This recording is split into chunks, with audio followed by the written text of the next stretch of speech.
L'Espagne a mis fin à une incroyable disette de 11 années sans trophée en remportant la Ligue des Nations. Edouard Mendy est tout proche de rejoindre le club saoudien d'Al Ahly. Le Paris Saint-Germain a finalement trouvé le successeur de Christophe Galtier. Il s'agit de Luis Enrique, l'ancien coach du FC Barcelone. Restez branchés, c'est le programme de l'actualité mercato de ce lundi 19 juin.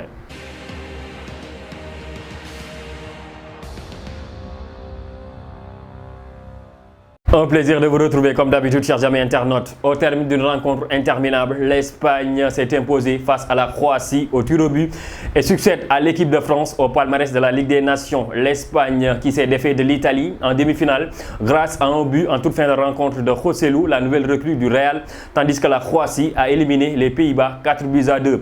Et l'Espagne jouait sa deuxième finale consécutive après celle perdue, notamment face à l'équipe de France en 2021. La dernière fois, comme je vous l'annonçais, que l'Espagne avait gagné un trophée, c'était en 2012, il y a 11 ans. À cette époque, l'Espagne marchait sur l'Europe en faisant le triplé, en gagnant notamment l'Euro 2008, la Coupe du Monde 2010 et l'Euro 2012. Et voilà l'Espagne qui gagne enfin un trophée après 11 ans d'attente.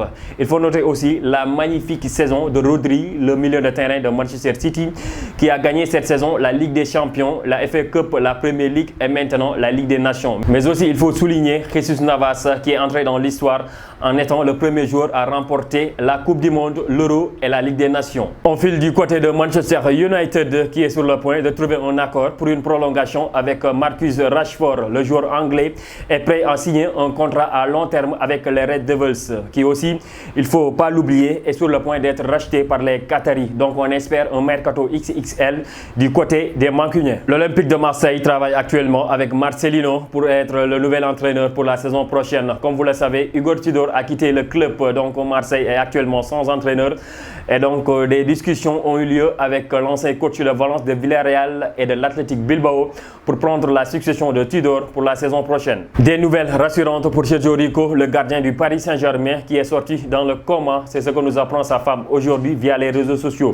L'ancien gardien du FC Séville avait fait un accident de cheval qui par la suite était entré dans le coma. Aujourd'hui, sa femme nous apprend qu'il a même ouvert les yeux et a reconnu sa famille. Une excellente nouvelle pour le gardien du Paris Saint-Germain. Le club anglais de Newcastle, le 4e de Premier League à l'issue de cette saison, considère la prolongation de Bruno Guimaraes comme une priorité. Des discussions sont ouvertes entre le club anglais et le joueur brésilien pour que ce dernier poursuive son aventure du côté des Magpies pour la saison prochaine. L'international sénégalais Edouard Mendy a donné son accord au club saoudien d'Al Ahly pour un contrat de 3 ans. Après Karim Benzema, Cristiano Ronaldo, un autre grand joueur va rejoindre le championnat saoudien. Edouard Mendy, qui est arrivé à Chelsea à l'été 2021, avait gagné pour sa première saison la Ligue des Champions avec Thomas Tuchel. Après, il a fait une saison mitigée en 2022, mais cette saison, à cause de sa blessure, l'international sénégalais a connu une saison assez difficile, raison pour laquelle Chelsea a décidé de le mettre sur le marché des transferts. D'ailleurs, il a trouvé un accord pour un contrat de 3 ans avec le club d'Al Ahly et on espère qu'il va se relancer dans le championnat saoudien, lui qui a fait tant pour le peuple sénégalais. Et pour terminer, le successeur de Christophe Galtier est connu. Il s'agit de Luis Enrique, l'ancien coach du FC Barcelone et de l'Espagne, le Paris Saint-Germain, qui était tout proche de signer. Nagelsmann a finalement choisi Luis Enrique pour succéder à Christophe Galtier. Voilà, chers fidèles internautes, ceci met fin à ce tour de l'actualité mercato de ce lundi 19 juin. Merci de nous avoir suivis. Restez connectés, abonnez-vous et activez la cloche de notification pour ne rater aucune vidéo. On se donne rendez-vous très bientôt.